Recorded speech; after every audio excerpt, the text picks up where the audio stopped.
been a big night for the kid from the Bronx. And with that, I'd like to turn it back over to Bill Shannon. Thank you for your attention. Thank you, Ed. Well done. Thank you, Ed. And it's a pleasure to have you with us. Although not as much of a pleasure as it is to have Jake LaMotta here.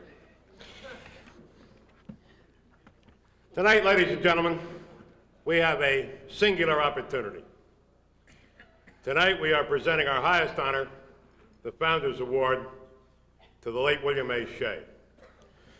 I first encountered Bill Shea in 1960 when I was involved with that illustrious pro football team, the Titans of New York.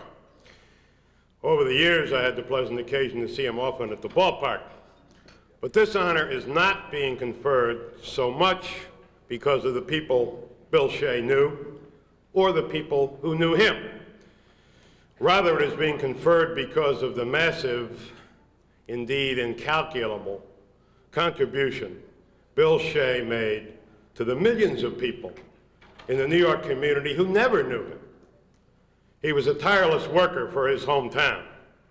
We are all fortunate that his hometown was New York. Bill Shea was a can-do guy, a guy who got it done. Because of that, he was often handed the tough chores, but he always accomplished what he set out to do. And, unlike so many people in our time, he did it without any great thought as to what it might mean for him personally. There are at least 2 sports franchises in this region today who owe their existence in great measure to Bill Shea. He was not an owner of either one. Here was an energetic, honorable, charitable man to whom the welfare of his fellow beings was important. Important enough for him to devote countless hours and thousands of dollars in his life to that cause. When we began this project 3 years ago, Bill Shea contributed his name to our first dinner committee. He also made an unsolicited contribution of money. It was our first donation. But that should have come as no surprise. Bill Shea was a man who was always willing to support causes with a worth he could recognize. Both Jack Lang and I have tried in tonight's dinner journal to give some measure of the man, William A. Shea. It is not a task easily done. There are times when words are not adequate to the task of measurement. This is one of those times. Suffice it to say that we are proud, pleased, and grateful to have inhabited this planet and this city with him. He did us more of an honor than we can ever possibly do him. I will now ask William A. Shea Jr., who is seated at table 18, to come up to the dais and accept the Founders Award on behalf of his father. And while he's coming up here, I would like to introduce, also seated at table 18, Mrs. William A. Shea and their daughter Patricia and their son-in-law. Stand up. Have a nice round of applause for the Shea family.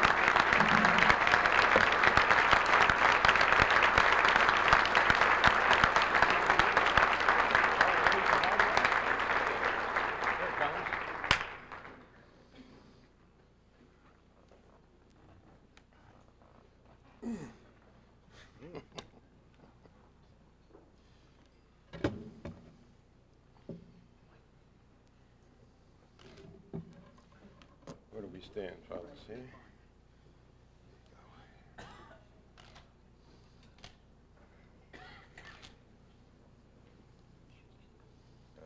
Okay.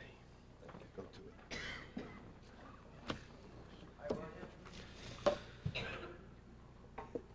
I guess if my father were here, he would start off by thanking his good friends, Bill Shannon, thank Jack Lang.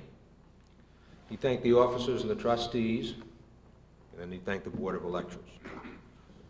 Probably turn to this august group behind me and not feel that he was, that he belonged up here. He would probably think that this was not the place where he belonged. This was the place where you great athletes belong. And wherein he could be in any way a help to anyone in the athletic world in New York, he would be a help. From what I understand, not having a full knowledge of what he would exactly say, I think he would probably say that following Pete Rozelle and Sonny Werblin is quite an honor.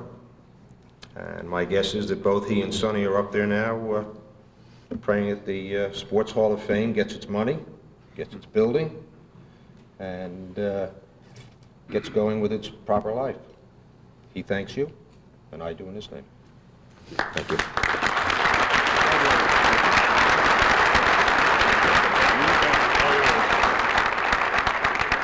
Tonight was a very special occasion for the New York Sports Museum and Hall of Fame. We honored a gentleman that months ago, but unfortunately passed on. There could not have been a Met baseball team in New York or Shea Stadium without William Shea. With me right now is his son, Bill Jr., and thank you for coming in and accept the award for your dad. Thank you very much for honoring him, and the Jet team, by the way. And the Jets as well. They owe a great deal of Bill Shea.